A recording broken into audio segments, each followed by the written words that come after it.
സമൂഹത്തിൽ നിൽക്കുന്ന മധ്യക്ഷൻ, അറ്റത്തു നിൽക്കുന്ന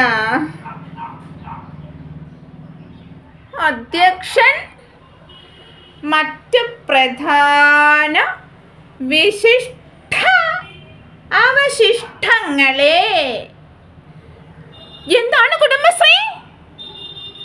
കുടുംബശ്രീ എന്ന് പറഞ്ഞാൽ സമൂഹത്തിലെ സ്ത്രീകൾ അനുഭവിക്കുന്ന പ്രധാന വിഷയങ്ങൾക്ക് പരിഹാരം കണ്ടെത്തി അവർക്ക് വേണ്ട സംരക്ഷണം നൽകുക എന്നതാണ് കുടുംബശ്രീ എന്നുകൊണ്ട് നമ്മൾ ഉദ്ദേശിക്കുന്നത്. ഇതാരും മറക്കരുത്.